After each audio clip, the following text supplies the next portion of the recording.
الحمد لله نحمده ونستعينه ونستغفره ونؤمن به ونتوكل عليه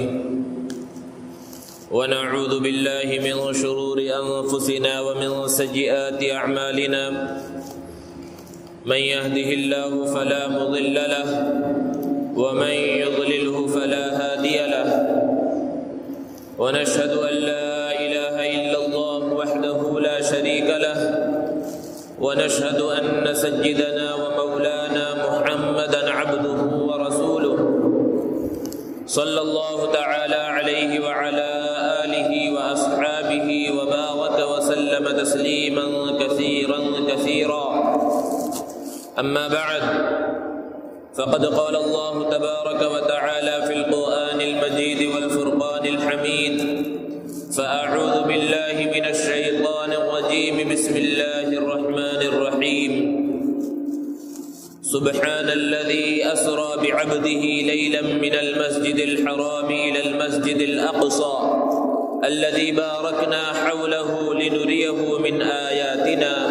إنه هو السميع البصير صدق الله العظيم. معزز سامعین کرام، بزرگوں اور دوستوں، اللہ تبارک و تعالی نے ہمیں ایمان کی دولت سے نوازا ہے۔ یہ اللہ کا ہم پر بہت بڑا انعام ہے اور احسان ہے۔ ایمان کی نعمت بہت بڑی نعمت اور بہت بڑی دولت ہے،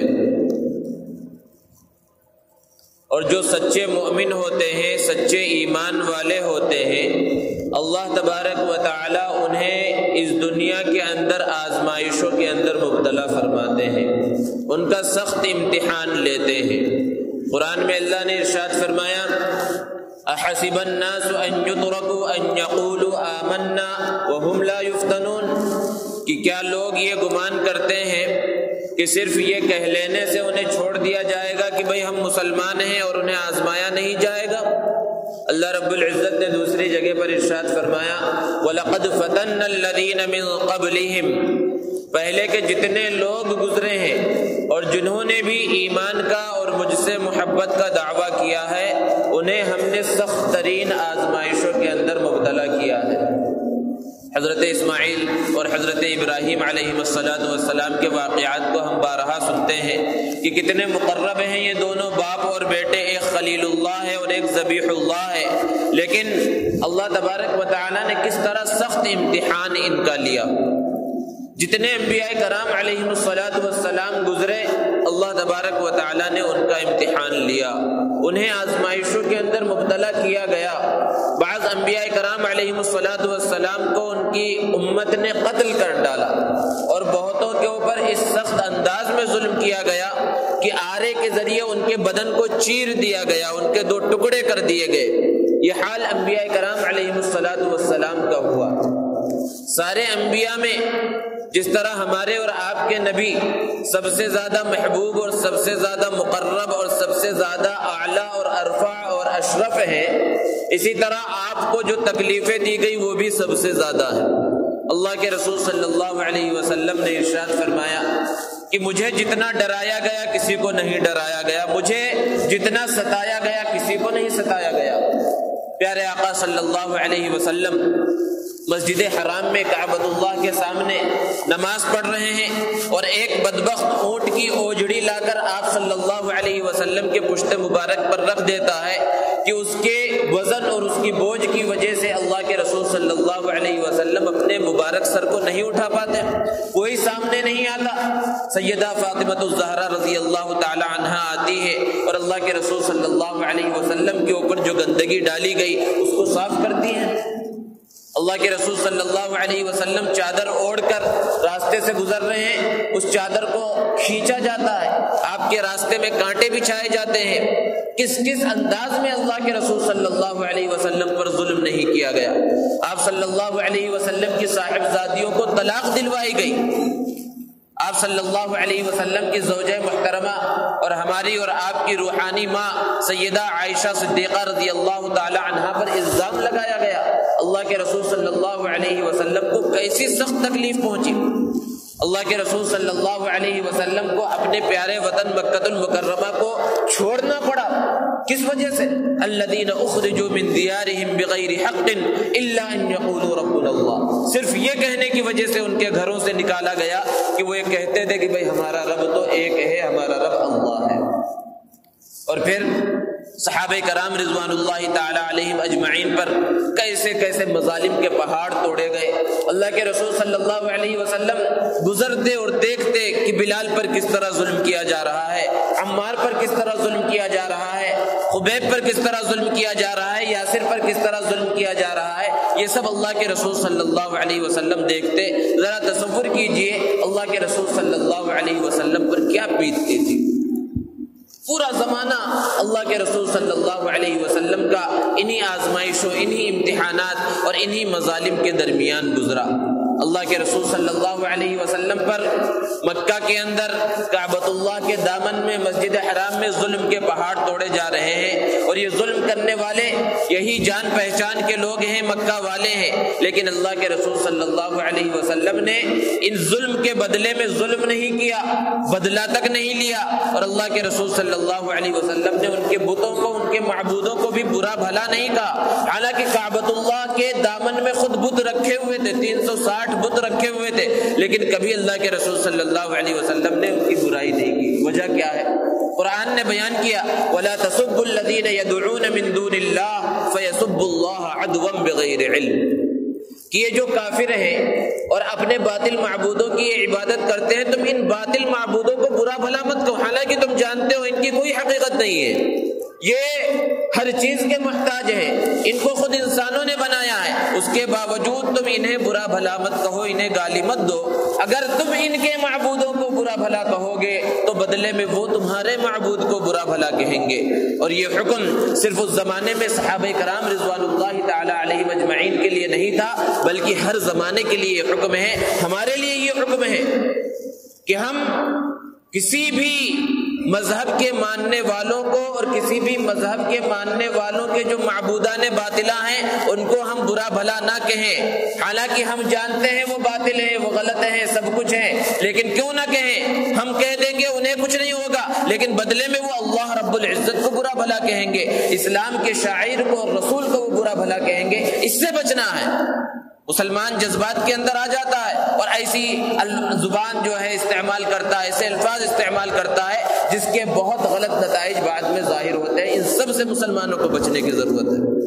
تو بہرحال اللہ کے رسول صلی اللہ علیہ وسلم پر اور صحابہ کرام پر اس طرح کے ظلم کے پہاڑ توڑے گئے، اور پھر اللہ کے رسول صلی اللہ علیہ وسلم کے مبارک دور کے بعد صحابہ کرام کا جو زمانہ ہے، اور پھر تابعین کا اور تبع تابعین کا زمانہ ہے، اور اس زمانے سے لے کر اب تک آپ تاریخ اٹھا کر دیکھ لیجئے اور حالات کا مشاہدہ کر لیجئے، پوری ہسٹری کو دیکھ لیجئے، آپ کو پتہ چلے گا کہ جہاں جہاں ایمان والے رہے ہیں، سچے پکے ایمان والے رہے ہیں، ان کے اوپر ہمیشہ حالات آتے رہے ہیں، اور سچے ایمان والے، پکے ایمان والے، سچے مومن ان حالات کا مقابلہ کرتے ہیں، حالات کے سامنے ڈٹ جاتے ہیں، حالات کے بہاؤ میں وہ بہہ نہیں جاتے، چاہے جتنے ظلم کے پہاڑ ان کے اوپر توڑے جائیں، وہ ایمان کو نہیں چھوڑتے، کیونکہ ایمان جب ایک مرتبہ دل کے اندر داخل ہو جاتا ہے اور دل کے اندر جاگزی ہو جاتا ہے، بیٹھ جاتا ہے، تو پھر یہ نکلنے کا نام نہیں لیتا، اور سچے پکے مومن ایسے ہی ہوتے ہیں۔ دوستو، ہمارے اوپر اور اس زمانے کے اندر مسلمانوں کے اوپر کیا حالات ہیں؟ جو گزشتہ صدی ہے، اسے 20ویں صدی کہا جاتا ہے، اس صدی کے اندر مسلمانوں پر بہت بڑے بڑے حالات آئے اور بہت بڑے بڑے مظالم مسلمانوں پر، پوری دنیا کے مسلمانوں پر کیے گئے، لیکن جو سب سے بڑا واقعہ ہے وہ واقعہ مسجد اقصی اور بیت المقدس کا مسلمانوں کے قبضے سے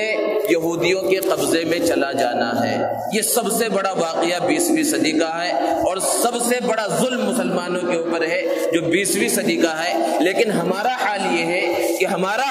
قبلہ اول مسجد اقصی بیت المقدس یہ ہم سے چھین لیا گیا، اور ہم میں سے سینکڑوں اور لاکھوں مسلمان ایسے ہیں جنہیں اس کا پتہ بھی نہیں ہے، اور نہ اس کے بارے میں ان کے دل کے اندر ذرہ برابر تکلیف ہے کہ ہمارا قبلہ اول ہمارے قبضے کے اندر نہیں ہے۔ دوستو، ہم اور آپ جس مسجد کے اندر جمع ہیں، اس کا نام بھی اسی عظیم مسجد کی طرف منسوب کر کے مسجد اقصی رکھا گیا ہے۔ وہ بڑی عظیم مسجد ہے جس کا تذکرہ اللہ تبارک و تعالیٰ نے قرآن مجید میں کیا، اور جس کے فضائل کو نبی کریم صلی اللہ علیہ وسلم نے احادیث مبارکہ کے اندر بیان فرمایا ہے۔ دوستو، بڑے بڑے واقعات، بڑے بڑے حالات مسلمانوں کے اوپر آئے، لیکن یہ سب سے بڑا ظلم ہے، سب سے بڑا واقعہ ہے۔ اب ہماری ذمہ داری یہ ہے، مسلمانوں کی ذمہ داری یہ ہے، عام طور پر کہتے ہیں بھئی ہم ہزاروں کلومیٹر دور بیٹھ کر یہاں پر کیا کریں گے، ہمارے دل کے اندر اس کی تڑپ ہونی چاہیے، وہاں مسلمانوں کے اوپر جو ظلم کیا جا رہا ہے اس ظلم کی، اور وہاں پر جو خون بہایا جا رہا ہے اس کی تکلیف ہم اپنے دل کے اندر محسوس کریں، تب ہم کہلائے جانے کے لائق ہیں کہ ہم سچے پکے مسلمان ہیں۔ دوستو، دو لفظ عام طور پر استعمال ہوتے ہیں، ایک مسجد اقصی اور ایک بیت المقدس۔ عام طور پر ہم سمجھتے ہیں دونوں ایک ہے، لیکن اس میں تھوڑا سا فرق ہے۔ مسجد اقصی تو وہ مسجد ہے جس کی طرف رخ کر کے اللہ کے رسول صلی اللہ علیہ وسلم نے نمازیں ادا کی ہے، اور بیت المقدس اس شہر کا، اس پرانے شہر کا نام ہے جس کے اندر یہ مسجد اقصی واقع ہے۔ اور یہ بیت المقدس اور یہ فلسطین کا علاقہ، یہ دراصل پورا کا پورا ملک شام کے اندر آتا ہے، اور آج جسے ملک شام اور سیریا کہا جاتا ہے اس کو تو تقریباً 1 صدی پہلے اس کے ٹکڑے کر دیے گئے، اور چھوٹا سا حصہ باقی رہ گیا جہاں پر سنیوں کی 90% سے زیادہ آبادی ہے، لیکن ان کے اوپر طرح طرح کے ظلم کے پہاڑ کئی سالوں سے توڑے جا رہے ہیں، اور آج بھی وہاں مسلمان آسانی کے ساتھ رہ نہیں پا رہے ہیں۔ وہاں پر جو چند فیصد روافض ہیں ان کا ظلم مسلمانوں کے اوپر ہو رہا ہے، جس کی تاریخ کو اس سے پہلے بھی بیان کیا گیا۔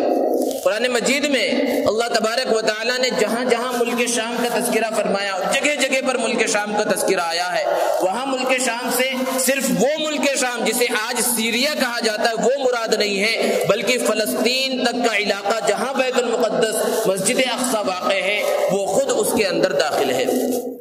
ابھی جو خطبے میں آیت کریمہ تلاوت کی گئی، اس آیت کریمہ میں اللہ رب العزت نے بیان فرمایا کہ پاک ہے وہ ذات جو اپنے بندے محمد عربی صلی اللہ علیہ وسلم کو مسجد حرام سے مسجد اقصی تک لے گئی۔ کون سی مسجد اقصی؟ الذی بارکنا حولہ، کہ جس کے ارد گرد کے علاقے کو ہم نے بابرکت کر دیا ہے۔ قرآن کہہ رہا ہے کہ وہ علاقہ بہت بابرکت ہے، اور جتنا علاقہ ہے وہ سب کا سب علاقہ انبیاء کرام علیہ السلام کا علاقہ ہے، انبیاء کی سرزمین ہے۔ بے شمار انبیاء کرام علیہ السلام وہاں پر پیدا ہوئے، وہاں پر انہوں نے اپنی زندگیاں گزاری، وہاں ان کی قبریں موجود ہیں۔ اور عرب کے علاقے کے بعد اگر ہم جزیرۃ العرب سے باہر نکلے تو صحابہ کرام رضوان اللہ تعالی علیہم اجمعین کی قبریں سب سے زیادہ آپ کو ملک شام کے اندر ملیں گی۔ بیت المقدس کے آس پاس کے علاقوں کے اندر صحابہ کرام رضوان اللہ تعالی علیہم اجمعین کی قبریں ملیں گی۔ یہ جو شہر ہے بیت المقدس یا فلسطین، یہ ملک شام جسے کہا جاتا ہے، بہت پرانا شہر ہے۔ روایتوں کے اندر اور تاریخ کے اندر ہے کہ 33 صدی پرانا شہر ہے، یعنی تقریباً 3300 سال پرانا وہ شہر ہے۔ اور اس کو بسانے والے تاریخی روایات کے اندر ہے کہ حضرت نوح علیہ السلام کے ایک بیٹے حضرت سام کی اولاد وہاں پر آ کر آباد ہوئی تھی، اور وہاں سے وہ آبادی اس علاقے کے اندر پھیلی، اور ایک زمانے تک لوگ وہاں پر آباد ہوتے رہے، اور پھر اس کے بعد شرک اور بت پرستی کا بھی دورہ وہاں پر ہوا۔ تو حضرت عیسیٰ علیہ السلام کے دنیا میں تشریف لانے سے تقریباً 1500-1600 سال پہلے حضرت یوشع ابن نون علیہ السلام نے اس ملک کے اوپر حملہ کیا، اور جہاد کر کے وہاں پر جو لوگ قابض تھے ان کو باہر نکالا، اور بنی اسرائیل پہلی مرتبہ 1500 قبل مسیح کے اندر وہاں پر آباد ہوئے۔ اور یہ اس زمانے کی بات ہے کہ بنی اسرائیل اللہ رب العزت کی بہت محبوب اور مقرب قوم تھی، اور یہ اللہ والے لوگ تھے جن کا تذکرہ اللہ رب العزت نے قرآن مجید میں فرمایا کہ وَأَنِّي فَضَّلْتُكُمْ عَلَى الْعَالَمِينَ، سارے دنیا جہان والوں پر میں نے تمہیں فضیلت عطا کی۔ یہ اس زمانے کی بات ہے جب وہ نیک تھے، سچے تھے، پکے تھے، انبیاء کرام علیہ السلام کی اطاعت کرنے والے تھے۔ اور پھر پہلی مرتبہ وہ یہودی و بنی اسرائیل اس ملک کے اندر، اس علاقے کے اندر، بیت المقدس کے اندر اور اس کے آس پاس میں ایک بڑی تعداد میں آباد ہوئے، اور ایک لمبے زمانے تک وہاں پر رہے۔ لیکن جب ان کے اندر پھر آہستہ آہستہ بگاڑ اور فساد پیدا ہوا تو تقریباً تقریباً 500 قبل مسیح میں حضرت عیسیٰ علیہ السلام کی ولادت کے 500 ساڑھے 500 سال پہلے وہاں پر ایک ظالم بادشاہ بخت نصر نے حملہ کیا اور پوری بنی اسرائیل کو ختم کر دیا، سب کو تباہ و برباد کر دیا۔ اور جب وہ واپس جانے لگا تو واپس جاتے ہوئے 1 لاکھ بنی اسرائیل قیدی بنا کر وہ لے کر گیا اور اپنے ملک لے کر گیا۔ اور جب وہ بیت المقدس کو اور فلسطین کو وہ چھوڑ رہا تھا تو اس ملک کے اندر صرف راکھ نظر آ رہی تھی اور کچھ بھی نظر نہیں آ رہا تھا۔ ساری عمارتوں کو اس نے تباہ و برباد کر دیا تھا، اور مسجد اقصی جو پہلے سے موجود تھی اور بعض تاریخی روایتوں کے اندر ہے کہ ہیکل سلیمانی وہاں موجود تھا، سب چیزوں کو اس نے تباہ و تاراج کر دیا تھا۔ یہ بنی اسرائیل کی سب سے پہلی شکست تھی، سب سے پہلی ذلت تھی، اور سب سے پہلی ان کی جلا وطنی تھی جو انہیں بیت المقدس سے کیا گیا، فلسطین سے باہر نکالا گیا، اور ایک لمبے زمانے تک وہ اس ملک سے جلا وطن رہے، باہر رہے۔ اور پھر اس کے بعد آہستہ آہستہ پھر ان بنی اسرائیل کے لوگوں نے فلسطین آنے کی کوشش کی، بیت المقدس پر قبضہ کرنے کی کوشش کی، یہاں تک کہ حضرت عیسیٰ علیہ السلام کی ولادت ہوئی۔ اور حضرت عیسیٰ علیہ السلام جب تشریف لائے تو بہت بڑی تعداد میں اس وقت بنی اسرائیل کے لوگ وہاں پر آباد ہو چکے تھے۔ حضرت عیسیٰ علیہ السلام نے انہیں عبادت کا، اطاعت کا حکم دیا اور ایک اللہ کے پیغام کو قبول کرنے کا حکم دیا، اور یہ حکم دیا کہ اب میرے مذہب کو اور میں جو شریعت لے کر آیا ہوں اس شریعت کو قبول کرنا تمہاری کامیابی کا ضامن ہوگا۔ یہ جب بار بار یہودیوں کو سمجھایا تو یہ یہودی اور یہ بنی اسرائیل کے جو لوگ تھے یہ حضرت عیسیٰ علیہ السلام کے دشمن ہو گئے، اور حضرت عیسیٰ علیہ السلام کو انہوں نے قتل کرنا چاہا تو اللہ تبارک و تعالیٰ نے حضرت عیسیٰ علیہ السلام کو اس دنیا سے زندہ اور صحیح سالم اسی بدن کے ساتھ آسمان پر اٹھا لیا۔ اور پھر اس کے بعد حضرت عیسیٰ علیہ السلام کے چلے جانے کے بعد یہودیوں میں اور عیسائیوں کے اندر بہت سی جنگیں وہاں پر فلسطین کے علاقے میں ملک شام کے اندر ہوتی رہی، ایک دوسرے سے آگے بڑھ جانے کے واسطے کہ اس علاقے کے اندر اس بیت المقدس کے اوپر ہمارا حق ہے، اپنے حق کو جمانے کے واسطے ان کی مسلسل جنگیں ہوتی رہی۔ پھر ایک وقت وہ بھی آیا کہ ایک باہر کا ایک بادشاہ وہاں پر داخل ہوا، تو پھر اللہ تبارک و تعالیٰ نے چونکہ اس زمانے میں عیسائیت حق مذہب تھا تو عیسائیوں کو اللہ تبارک و تعالیٰ کی طرف سے تائید غیبی حاصل ہوا، تو ان عیسائیوں نے پھر بنی اسرائیل کے جو وہ لوگ تھے جو یہودی کہلاتے تھے ان کو پھر اس علاقے سے باہر کر دیا، اور یہ دوسری مرتبہ ان کی ذلت تھی اور ان کو وہاں سے باہر نکلنا پڑا، اور پھر عیسائیوں کی حکومت وہاں پر قائم ہو گئی۔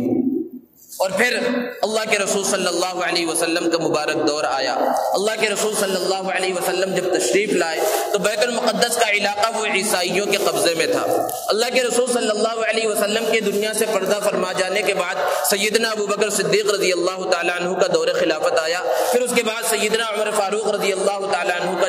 جب دور خلافت آیا تو حضرت عمر فاروق رضی اللہ تعالیٰ عنہ کے دور خلافت میں جب مسلمان فوجیں الگ الگ ملکوں پر حملہ کر رہی تھی اور فتح کے جھنڈے گاڑتے ہوئے آگے بڑھ رہی تھی تو مسلمانوں کی ایک فوج حضرت ابو عبیدہ ابن الجراح اور حضرت عمرو ابن عاص رضی اللہ تعالیٰ عنہ کی قیادت میں بیت المقدس اور فلسطین کے اوپر بھی دستک دی، اور انہوں نے وہاں پر حملہ کیا اور وہاں انہوں نے فتح حاصل کی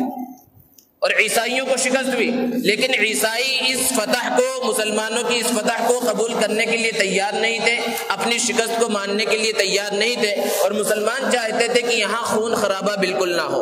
عیسائیوں نے ایک شرط یہ رکھی کہ ہم اس صورت میں اس ملک کو تمہارے حوالے کرنے اور اس علاقے کو تمہارے حوالے کرنے کے لیے تیار ہیں کہ خود امیر المؤمنین یہاں پر آئیں اور وہ دستخط کر کر جائیں، اور یہاں پر وہ خود آئیں۔ سیدنا عمر فاروق رضی اللہ تعالیٰ عنہ جب سے خلیفہ بنے تھے مدینہ المنورہ سے صرف حج اور عمرے کے واسطے تشریف لے گئے تھے، کسی بھی جنگی مہم میں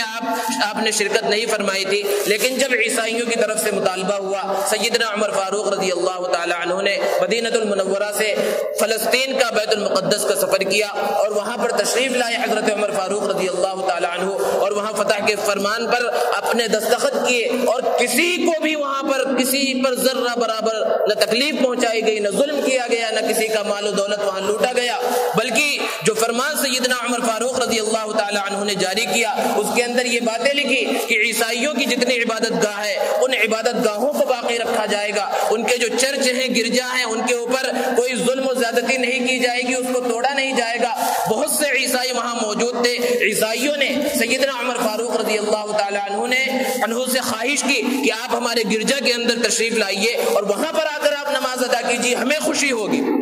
لیکن سیدنا عمر فاروق رضی اللہ تعالیٰ عنہ نے اس بات کو قبول نہیں کیا اور کہا میں وہاں پر جا کر گرجا کے اندر نماز نہیں پڑھوں گا. اس وجہ سے نہیں کہ گرجا میں پڑھوں گا تو نماز نہیں ہوگی، بلکہ اس وجہ سے کہ اگر میں نے گرجے کے اندر جا کر نماز پڑھ لیا تو کل کے دن مسلمان یہ نہ سمجھنے لگے کہ اس گرجے کے اندر ہر مسلمان کو نماز پڑھنا چاہیے اور گرجے کو کہیں وہ مسجد کے اندر تبدیل نہ کر دے اور کہیں زبردستی اس کے اوپر قابض نہ ہو جائے، اس لیے میں اس کے اندر نماز نہیں پڑھوں گا. اور یہ اتنی عظیم فتح تھی کہ مسلمانوں نے تو فتح کا جشن منایا ہی، ساتھ ہی ساتھ عیسائیوں نے بھی اس فتح کا جشن منایا. کسی ایک آدمی کو قتل نہیں کیا گیا، ایک قطرہ خون نہیں بہایا گیا، اور یہ عظیم شہر جو برسوں سے آباد تھا اور ایک زمانے سے آباد تھا، تاریخی روایتیں بتلاتی ہیں کہ 3300 سال اس شہر کو ہو چکے تھے، لیکن ان 3300 سالوں میں صرف 20 سال کا زمانہ ایسا تھا جب وہاں کے لوگوں کو چین اور امن نصیب ہوا تھا. ہر زمانے میں وہاں پر لڑائی جھگڑے ہوتے رہے. اب مسلمان وہاں پر داخل ہو چکے تھے، مسلمانوں کے ساتھ امن و امان بھی وہاں پر داخل ہو چکا تھا، اور اب مسلمانوں اور اسلام کے جھنڈے اس ملک کے اندر وہاں پر گاڑ دیے گئے اور مسلمان وہاں پر حکومت کرنے لگے. پھر تقریباً 400 سال کا زمانہ گزرا اور پھر عیسائی طاقتیں جو کمزور ہو چکی تھی پھر وہ آہستہ آہستہ پھیلی، اور پھر دوبارہ انہوں نے 480 یا 490 ہجری کے اندر دوبارہ بیت المقدس کے اوپر قبضہ کر لیا. فلسطین پر مسجد اقصیٰ کے اوپر انہوں نے قبضہ کر لیا، اور پھر وہاں پر ان کا جو صلیب ہے وہ سونے کے کلر کا وہ صلیب وہاں مسجد اقصیٰ کے اندر لگا دیا گیا، اور تقریباً 88 سال تک پھر دوبارہ عیسائیوں کی حکومت رہی. اور اب جب دوبارہ یہ صلیبی یہاں پر داخل ہوئے تھے اور دوبارہ مسلمانوں کی حکومت کو ختم کر کے انہوں نے اپنی حکومت قائم کی تھی، تو ایک طرف سیدنا عمر فاروق رضی اللہ تعالیٰ عنہ نے 450-500 سال پہلے بھی وہاں پر فتح حاصل کی تھی، لیکن ایک قطرہ خون کا نہیں بہایا گیا تھا. لیکن دوبارہ عیسائیوں نے جب اس ملک کے اوپر مسلمانوں کے اوپر فتح حاصل کی، روایتیں بتلاتی ہیں ایک دن کے اندر 70,000 مسلمانوں کو قتل کیا گیا، وہاں پر شہید کیا گیا. یہ ہے مسلمانوں کی تاریخ، اور ایک ہے دوسروں کی تاریخ. پھر 88 سال کے بعد حضرت نور الدین زنگی رحمۃ اللہ علیہ کی فوج میں ایک بہادر جرنیل اور سپاہی تھا جو بعد میں خود بادشاہ بنا، جسے دنیا سلطان صلاح الدین ایوبی رحمۃ اللہ علیہ کے نام سے جانتی ہے. پھر اس نے اس علاقے کو فتح کیا اور دوبارہ مسجد اقصیٰ اور بیت المقدس کو مسلمانوں کے حوالے کیا. اس زمانے سے لے کر آج تک، اس صدی کے شروع ہونے تک یہ مسلمانوں کے قبضے ہی میں رہا. وہ 88 سال عیسائیوں کی وہاں پر حکومت رہی، اور اس کے بعد جب یہ 20ویں صدی کا آغاز ہوا اور پہلی جنگ عظیم ہوئی اور 1917 کے اندر سلطنت خلافت عثمانیہ کا خاتمہ ہو گیا اور بیت المقدس اور آس پاس کے علاقوں میں برطانیہ کی حکومت قابض ہو گئی. پھر 1948 کے اندر وہاں پر اسرائیلیوں کو اور یہودیوں کو آباد ہونے کی اجازت ملی، اور اسرائیلی اور یہودی فلسطین کے علاقے میں جہاں فلسطینیوں کی 90% آبادی تھی اور یہودیوں کی معمولی آبادی تھی، وہاں کے حصے کیے گئے، ٹکڑے کیے گئے. فلسطینیوں کو ایک بہت چھوٹا سا حصہ دیا گیا اور اسرائیلی ایک بہت بڑے حصے کے اوپر قابض ہو گئے، اور ان کی بستیاں، نئی بستیاں وہاں پر بنائی جانے لگی، آباد کی جانے لگی. اور دنیا بھر کے اندر جو یہودی آباد تھے، جگہ جگہ پر ٹکڑیوں میں بٹے ہوئے تھے، ان سب کو جمع کر کے اسرائیل کے اندر پہنچایا جانے لگا. لیکن مسجد اقصیٰ اور بیت المقدس مسلمانوں کے پاس ہی رہا، فلسطین کے اندر ہی شامل رہا، کہ 1967 کے اندر یہ بہت بڑا ظلم، اور جس کو بیان کرنا مقصود ہے، یہ مسجد اقصیٰ اور بیت المقدس مسلمانوں کے ہاتھ سے نکل گیا، اور بیت المقدس کے اوپر اور مسجد اقصیٰ کے اوپر اسرائیلیوں کا قبضہ ہو گیا. اور اس وقت سے لے کر اب تک یہ مسجد اقصیٰ اور بیت المقدس مسلمانوں کے ہاتھوں کے اندر نہیں ہے. تو حضرت عمر فاروق رضی اللہ تعالیٰ عنہ نے جو اس زمانے میں اور ان کی فوج نے بیت المقدس اور مسجد اقصیٰ کو فتح کیا تھا، اس وقت سے لے کر اب تک 65 سال ان یہودیوں کے اور اس سے پہلے 88 سال عیسائیوں کے نکال دیے جائیں تو پوری تاریخ مسلمانوں کی تاریخ ہے، اور وہاں پر مسلمانوں کی حکومت رہی ہے، امن و امان کی حکومت رہی ہے. دوستو، مسجد اقصیٰ سے ہمارا تعلق کیا ہے؟ ابھی تک تو جو بات ہوئی وہ بیت المقدس کے بارے میں اور اس علاقے کی تاریخ کے بارے میں ہوئی ہے. مسجد اقصیٰ اصل میں کیا ہے؟ مسجد اقصیٰ کے بارے میں ایک تو آیت کریمہ جس کا ابھی تذکرہ کیا گیا اور نبی کریم صلی اللہ علیہ وسلم سے حضرت ابو ذر غفاری رضی اللہ تعالی عنہ نے پوچھا تھا کہ اس کائنات میں اس روئے زمین پر سب سے پہلی کون سی مسجد بنائی گئی، اللہ کا کون سا گھر تعمیر کیا گیا؟ تو سرکار دو عالم صلی اللہ علیہ وسلم نے ارشاد فرمایا کہ سب سے پہلے مسجد حرام کو بنایا گیا،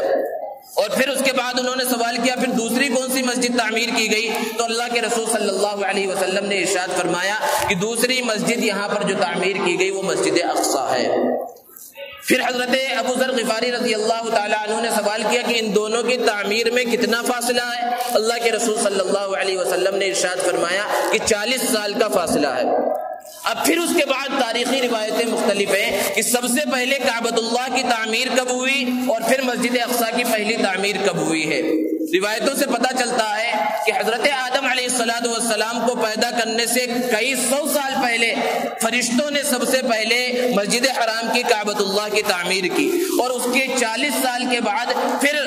فرشتوں نے دوبارہ مسجد اقصی کی وہاں پر بیت المقدس کے اندر تعمیر کی۔ اور بعض روایتوں سے پتہ چلتا ہے کہ سب سے پہلے کعبۃ اللہ کو مسجد حرام کو سیدنا آدم علیہ السلام نے تعمیر کیا، اور پھر 40 سالوں کے بعد بیت المقدس میں مسجد اقصی کو تعمیر کیا۔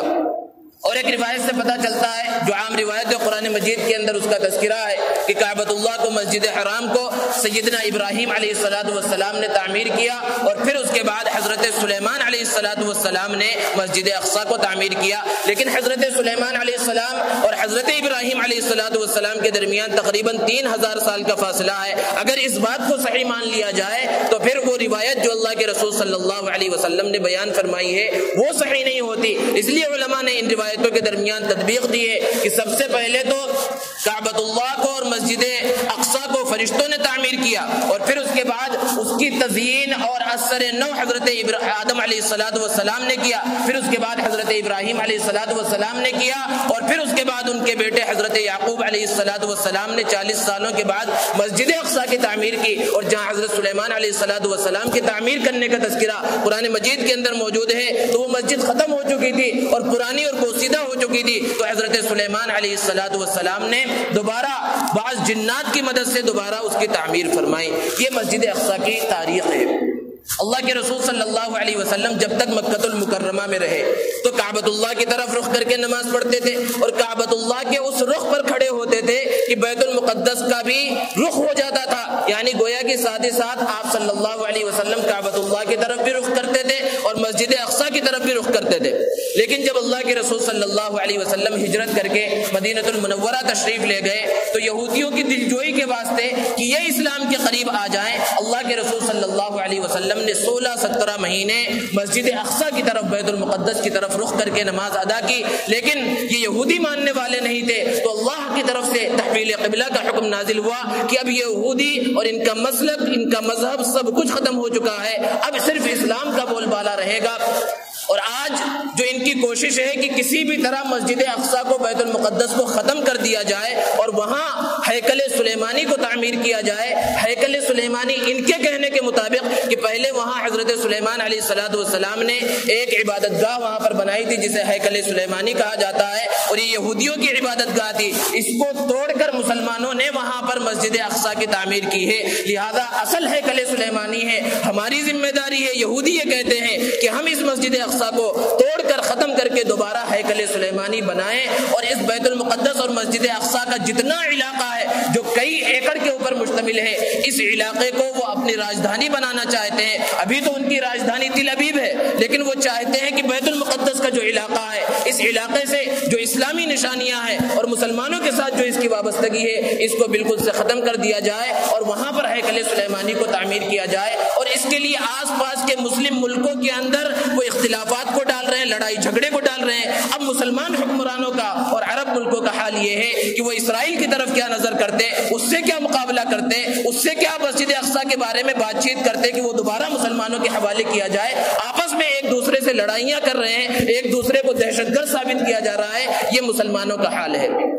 ہماری ذمہ داری، ہم اتنے دور وہاں سے موجود ہیں، لیکن ہماری دوستوں بہت بڑی ذمہ داری ہے۔ سب سے بڑی ذمہ داری تو یہ ہے کہ ہمیں معلوم ہونا چاہیے مسجد اقصی کی تاریخ۔ جس مسجد اقصیٰ کے بارے میں اللہ کے رسول صلی اللہ علیہ وسلم نے بیان فرمایا کہ صرف 3 مسجدوں کی طرف رخ کر کے صرف 3 مسجدوں کی نیت سے سفر کرنا درست ہے، ایک مسجد حرام اور ایک مسجد نبوی اور ایک مسجد اقصیٰ۔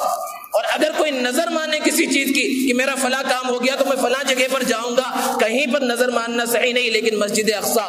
مکہ اور مدینہ تو خیر موجود ہے، تیسری جگہ مسجد مقصیٰ ہے کہ وہاں کی اگر کوئی نظر مان رہا ہے، منت مان رہا ہے کہ میرا یہ کام ہو گیا تو میں وہاں جاؤں گا اور نماز پڑھوں گا، اس کی یہ نظر ماننا صحیح ہے۔ اور اللہ کے رسول صلی اللہ علیہ وسلم نے جہاں مسجد حرام اور مسجد نبوی کے اندر نماز کے فضائل کو بیان فرمایا کہ یہاں 1 لاکھ یہاں 50,000 نمازوں کا ثواب ملتا ہے، اسی طرح مختلف روایتیں ہیں۔ اللہ کے رسول صلی اللہ علیہ وسلم نے ارشاد فرمایا کہ مسجد اقصیٰ کے اندر جو نماز ادا کرے اللہ تبارک و تعالیٰ 20,000 بعض روایتوں کے اندر ہے اور بعض روایتوں کے اندر الگ تعداد ہے، اتنی نمازوں کا ثواب عطا فرماتے ہیں۔ وہ مسجد اقصیٰ ہے، اس کی تاریخ اور اس علاقے کی تاریخ وہ انبیاء کی سرزمین ہے، حشر و نشر کی سرزمین ہے۔ عام طور پر